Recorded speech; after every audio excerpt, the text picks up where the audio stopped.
하나님의 말씀은 고린도전서 15장 57절에서 58절의 말씀입니다. 우리 주 예수 그리스도로 말미암아 우리에게 이김을 주시는 하나님께 감사하노니, 그러므로 내 사랑하는 형제들아, 견고하며 흔들리지 말며 항상 주일에 더욱 힘쓰는 자들이 되라. 이는 너희 수고가 주 안에서 헛되지 않은 줄을 알미니라. 아멘. 할렐루야. 서로의 평강의 복을 기원하는 마음으로 샬롬 인사 나누시기 바랍니다. 샬롬. 샬롬. 오늘 나 앞에 찬양대가 회복이라는 아주 은혜로운 제목의 찬양을 불러주셨습니다. 시편 51편에 근거한 주님의 보혈의 공로로 구원의 즐거움을 회복시켜달라는 아주 아름다운 찬양, 은혜로운 찬양을 잘 불러주셨습니다. 우리의 삶을 요동케 하는 것들이 있습니다. 평온했던 우리들의 삶, 평탄하게 나가던 우리들의 삶을 뒤흔들어 놓는 요인들이 우리 삶 속에 있습니다. 내외적인 요인들이 있어요. 외적인 요인들, 질병, 사고가 난데없이 닥쳐올 수가 있습니다. 온갖 바이러스와 박테리아가 이 세상에 많다 보니까 거기에 감염돼서 건강하던 사람이 질병으로 고생을 하면서 그 삶이 요동칠 때가 있어요. 사고가 닥쳐와서 불의 사고로 평탄하게 진행되던 그의 인생이 요동을 칠 때가 있습니다. 트럼프 행정부가 들어서면서 반이민 행정명령을 내려서 이민자에 대해 마음을 불안케 만들고 있습니다. 외적인 요인뿐만 아니라 내적인 요인들이 있어서 자신의 심령을 추스리지 못한 채 분노를 격발시켜서 내 삶이 휘청거릴 때가 있습니다. 우울증에 빠져서 거기에 스톡돼 가지고 헤어나오지 못하며 고전을 하는 경우가 있습니다. 공연스레 남에 대한 질투의 감정, 질시와 미움이 내 마음속에 들어와서 내 삶을 요동시켜 놓을 때가 있습니다. 안팎으로 우리에게 다가오는 우리 인생, 우리 삶을 격동시키고 요동시키는 이러한 문제들 앞에서 과연 어떻게 하면 우리가 견고하고 흔들리지 않고 살아갈 수가 있는가? 우리의 삶을 견고케 하는 것이 네 가지가 있습니다. 첫째로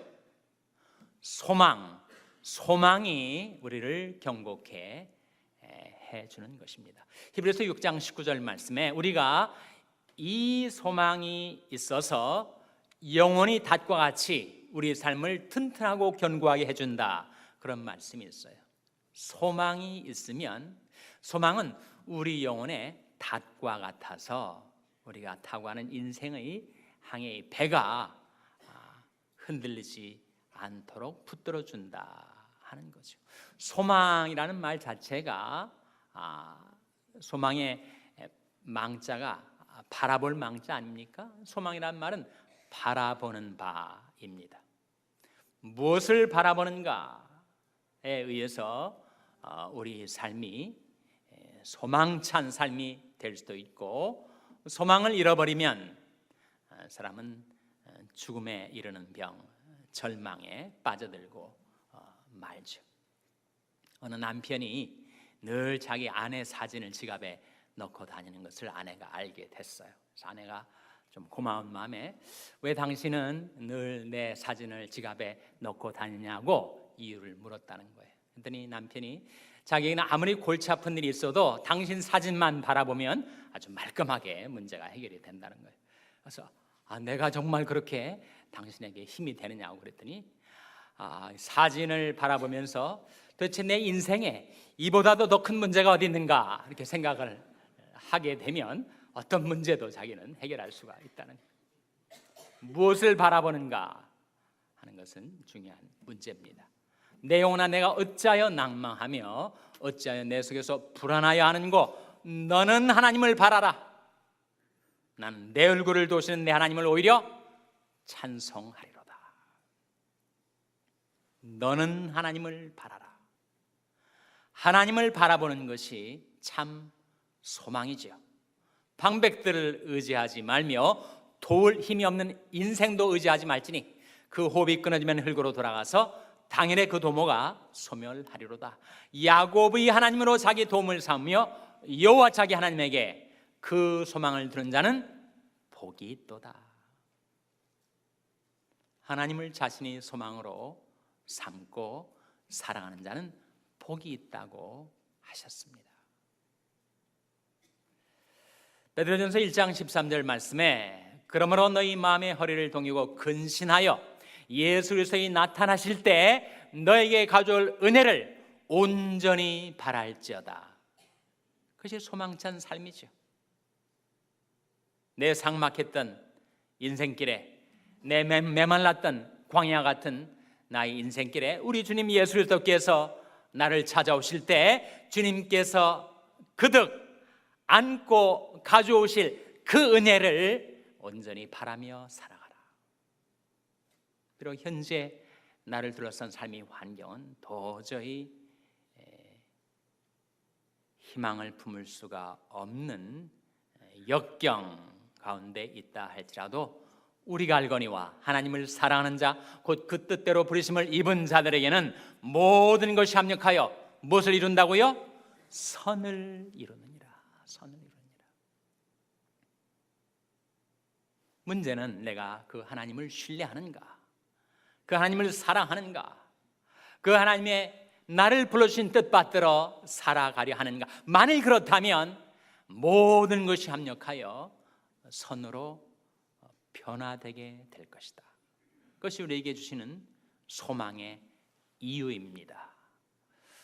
우리가 소망으로 구원을 얻었음에 보이는 소망이 소망이 아니니 보는 것을 누가 바라리요? 로마서 8장에 나온 말씀인데요, 우리는 소망으로 구원을 얻습니다.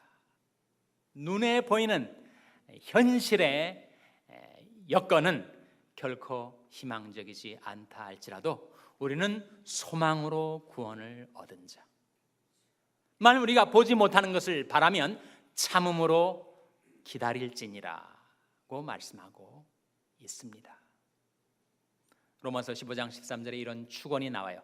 소망의 하나님이 모든 기쁨과 평강을 믿음 안에서 너에게 충만케 하사 성령의 능력으로 소망이 넘치게 하시기를 원하노라 하신 말씀대로 하나님이 나의 소망, 예수 그리스도가 영광의 소망, 그 하나님을 신뢰하고 예수 그리스도를 믿어 어떠한 공경, 어떠한 역경 가운데서도 항상 소망을 품고 더욱 주를 찬송하며 살아가는 여러분 되시기를 주님의 이름으로 축원합니다.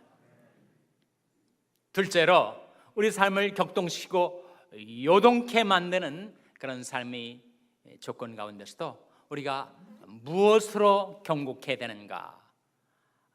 은사로 경고케 됩니다.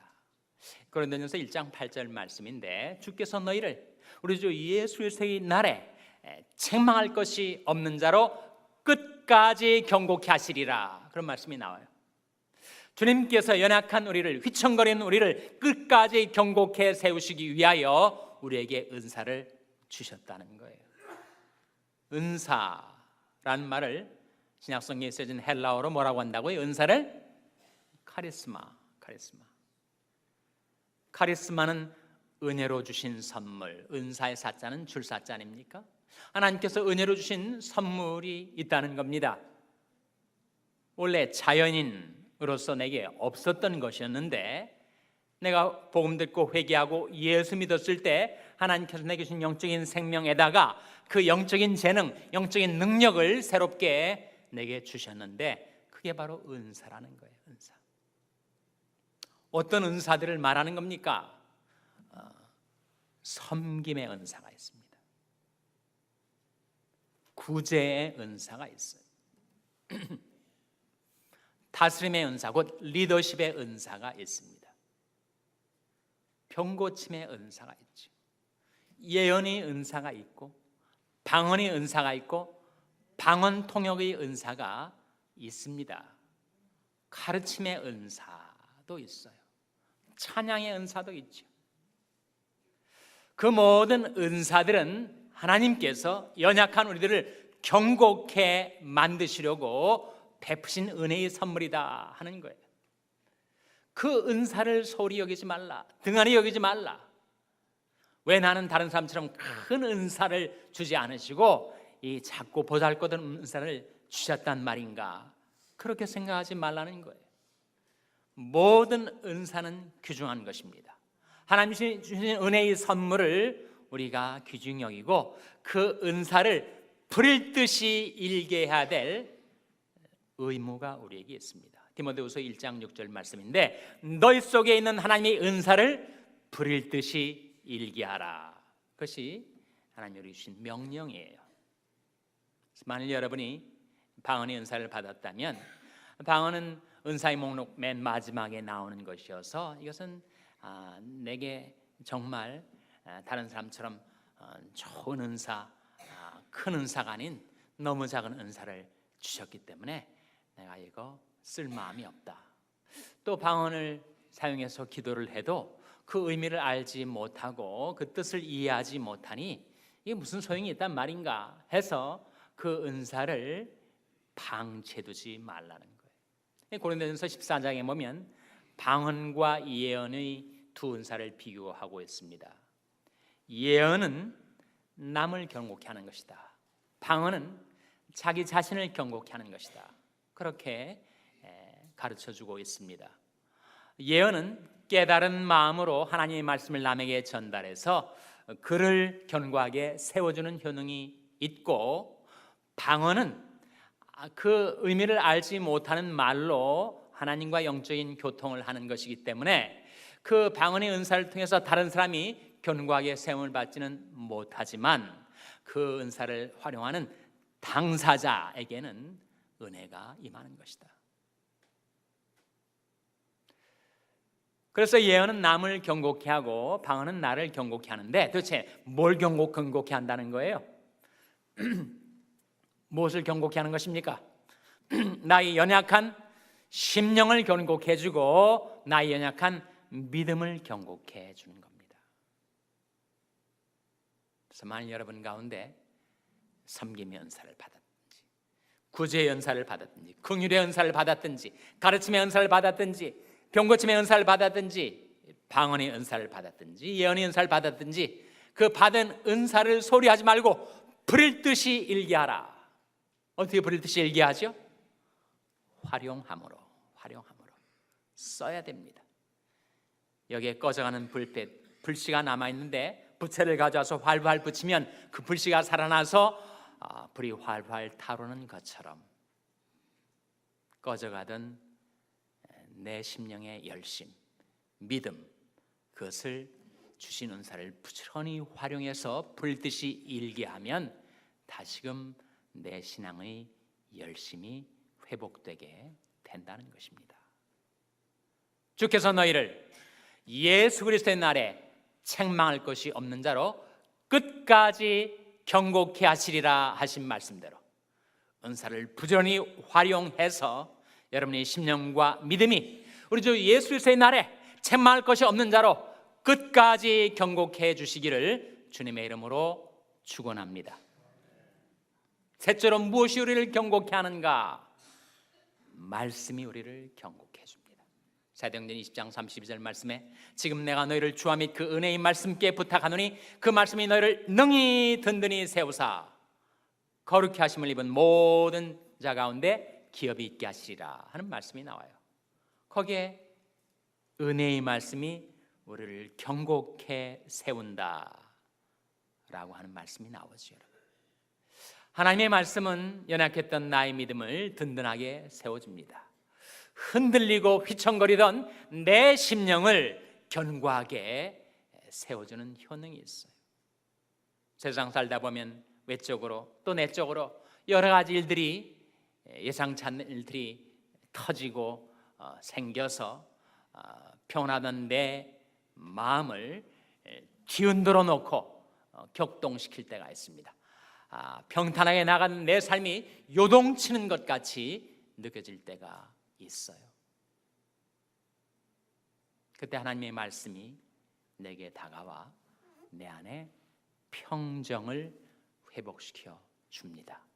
주의 법을 사랑하는 자에게는 큰 평안이 있다. 하나님의 말씀을 가까이 하고 그 말씀을 의지하며 사는 자는 그 말씀이 가져다주는 평안을 경험하며 살게 될 것이다. 그런 말씀이죠. 시편 107편에 보면 항해에 대한 그런 이야기가 나옵니다. 큰 배를, 큰 선척을 바다에 띄우며 대양에서 영업하는 자들은 하나님의 놀라운 역사를 보게 될 것이다 라고 하면서, 여러분, 아무리 큰 배라 할지라도 태평양을 항해하다가 경랑이 일어나면 이려편주, 그야말로 물 위에 떠있는 나무 잎사귀처럼 정처 없이 흔들린단 말이에요. 그 배 탄 사람들은 하늘에 올랐다가 깊이 땅 밑으로 떨어져 버리는 것처럼 정신이 혼미하고 아득해서 이리 비틀 저리 비틀, 이리 뒹굴고 저리 둥글면서 혼미해집니다.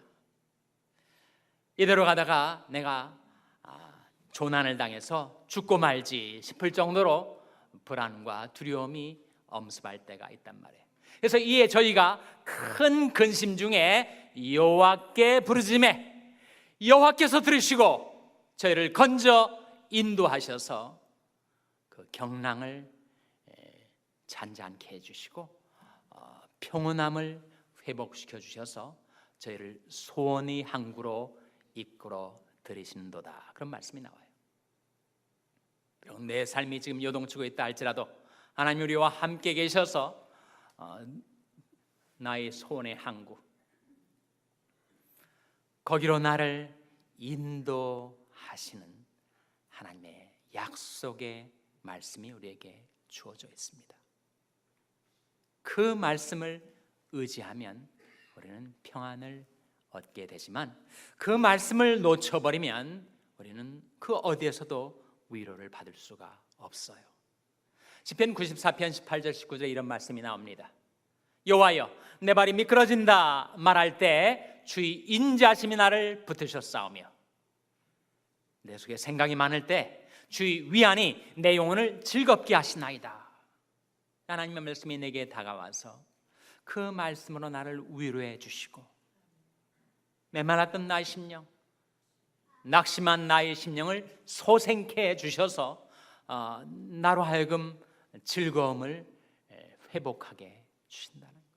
우리 앞에 찬양대가 오늘 불렀던 것처럼 다윗이 범죄하여 그의 삶이 뒤죽박죽 만사화에 다 끝장나 버린 것 같은 그런 상황이었지만 그런 회개하고 참회하며 썼던 그 시편 51편에서 주의 구원의 즐거움을 회복시키시고 자원하는 심령을 주사 나를 붙드소서, 그렇게 기도하였던 것입니다.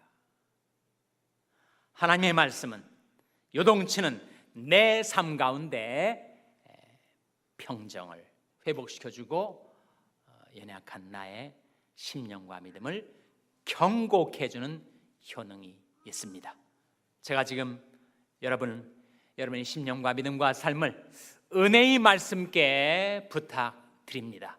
하나님의 말씀이 여러분의 인생을 경고케 해주시기를 주님의 이름으로 축원합니다. 어느 노부부가 있었대요. 90이 넘어서 이혼 법정에 섰다는 거예요. 판사가 기록을 보고, 아니 결혼한 지 70년이 넘었는데 왜 이혼하려 하십니까? 물었더니 우리가 지금까지 자식들 때문에 참고 살았는데 이제는 더 이상 참을 수가 없어서 이혼하기로 결심했습니다. 그랬더니 판사가 묻기를, 아니 자식들은 어떻게 됐습니까? 그랬더니 자식들은 다 죽었습니다. 그러더라는 거예요. 70이 넘었으니까 자식들이 죽었다는 거예요. 아니 무슨 결혼 생활이 자식들 때문에 하는 것입니까? 자식이 우리 결혼을 지탱해 주지 못합니다. 그러나 하나님의 말씀은 휘청거리던 나의 결혼 생활, 부부관계를 지탱해 줄 수 있는 효능이 있습니다. 내 짐을 여호와께 맡겨버리라. 너를 붙드시고 의인의 요동함을 영영히 허락지 아니하시려다. 하나님의 말씀이 우리의 삶을 경고해 줍니다. 마지막으로 무엇이 우리를 경고케 하는가? 긍휼이 우리를 경고케 줍니다. 우리가 언제 구원을 받았는가? 어떻게 구원을 받았는가? 우리를 구원하시되 우리 행한 바 의로운 행위로 말미암지 아니하고 오직 그의 긍휼하심을 조차 우리를 구원하셨다. 디도서 3장 5절 말씀인데, 우리가 구원받은 것 하나님이 긍휼로 받은 것이요, 하나님이 우리를 불쌍히 여기셔서 십자가와 부활로 우리를 구원해 주신 것입니다. 그래서 우리 신앙생활의 시작은 긍휼로 시작된 거예요. 그리고 우리가 죽을 때까지 우리 평생 날마다 우리 신앙생활은 하나님의 긍휼로 살아가는 것입니다. 여호와의 자비와 긍휼이 무궁하심으로 우리가 진멸되지 아니함이니이다. 이것이 아침마다 새로우니 주의 성실이 크도소이다. 날마다 우리에게 베풀어 주시는 하나님의 자비와 긍휼, 그것을 의지해서 우리가 살아가고 있지 않습니까? 마찬가지로 우리 삶이 이 세상에서 마치게 될 때 영혼 세계에 직면한 내가 영생에 어떻게 이르게 되는가? 무엇으로 이르게 된다고요? 우리 주 예수의 긍휼로. 유다서 말씀인데, 사랑하는 자들아 너는 너희 지극히 거룩한 믿음에 자기를 건축하며 성령으로 기도하며 하나님이 사랑 안에서 자기를 지키며 영생에 이르도록 우리 주 예수 그리스도의 긍휼을 기다리라. 우리가 영생에 이르게 되는 것은 우리 주 예수 그리스도의 긍휼을 힘입기 때문입니다. 그렇게 본다면 우리 신앙의 여정, 시작도 긍휼로, 중간도 긍휼로, 마지막도 긍휼로, 그 하나님의 긍휼로 우리 요동치던 삶이 경고케 되는 것입니다. 다시 한번 그 말씀, 여호와의 자비와 긍휼이 무궁하심으로 우리가 진멸되지 아니함이니이다. 이것이 아침마다 새로우니 주의 성실이 크도소이다.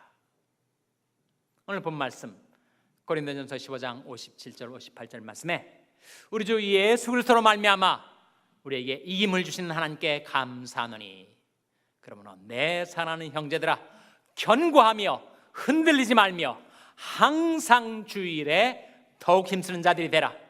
너희 수고가 주 안에서 헛되지 않은 줄을 알미니라. 이 말씀이 여러분의 삶 가운데 이루어지게 되시기를 주님의 이름으로 축원합니다. 기도하시겠습니다. 하나님 아버지, 연약하고 요동치던 제들의 삶 가운데 제들을 경고케 세우시려고 하나님께서 예비하신 소망과 은사와 말씀과 긍휼 힘입어 견고하며 흔들리지 말며 항상 주일에 더욱 힘쓰는 저들이 되어서 장차 주님께서 가져다 주실 상급과 영생을 유업으로 받아드는 저들 모두가 되게 하여 주시옵소서. 예수님의 이름으로 기도하옵나이다. 아멘.